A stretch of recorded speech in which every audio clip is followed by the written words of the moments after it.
The Tattooed Realtor here, reporting to you live from Margate, Florida, between appointments. So I had a couple minutes to go over the May numbers 2019 for real estate here in Margate, Florida.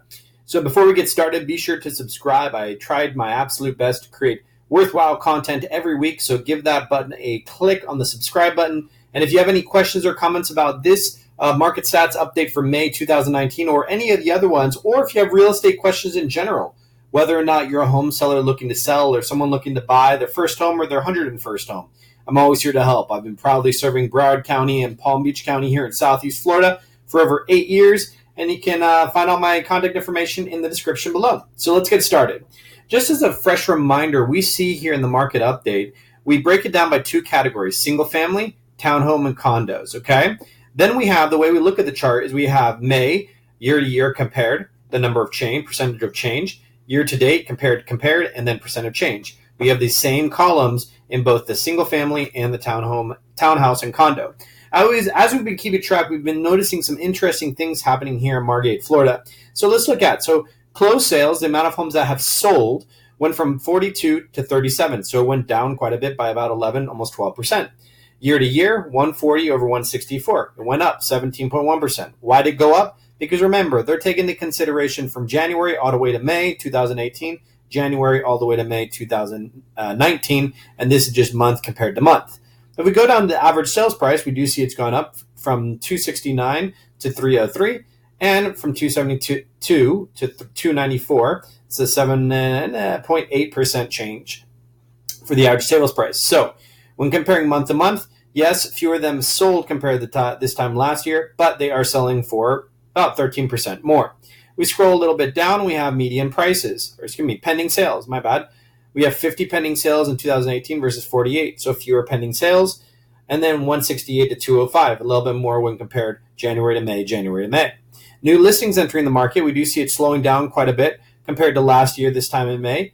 So it's 60 back in 2018 versus the 43 this year.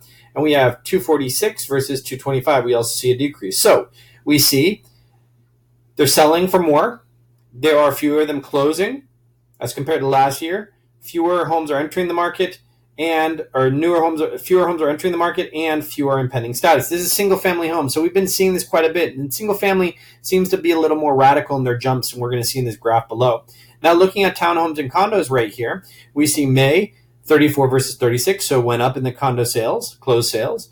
Down here, pending sales from 42 to 47 went up as well. New listings 41 to 55, and price 120 over 131. So compared to last year, May, this year is doing better significantly across all fronts.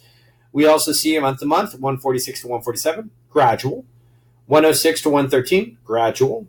171 to 183, 171 pending sales versus 183, increasing, as well as new listings under the market, 225 to 251, also increasing. So you see the gradual, this gives you a better idea of how gradual that climb has been, and this gives you a month-to-month comparison. We've always seen that condos and townhomes here in Margate are slower to radically shift than the single-family homes because there's a lot more single-family homes in Margate, Florida. Now going back as we come to a close here, we see the slope. Orange is Margate on both the graphs, and gray is comparing to Broward County and Greater Fort Lauderdale. We can see that Margate has shot well above the overall average of the two counties and has exceeded 2008 numbers because we saw back over here when we could see it on the map over here somewhere. But we've seen that radical jump at a rapid pace. Here, however, we've seen definitely this gradual dip and then this gradual climb, and we see, gradual dip and gradual climb. And I believe you're going to continue to see that climb on townhomes and condos. It's going to be subtle, not as radical as single-family homes. Single-family homes are a little more volatile, which is something we have to pay attention to make sure that you sell when you need to sell and buy when you need to buy. So anyways, this is Eddie giving you the market update for May 2019 here in Margate, Florida. I hope this video finds you well. And if I can ever be of assistance, my information is always in the description. Click that subscribe button. I always create videos on a weekly basis. And I'll catch you later. Have a great day.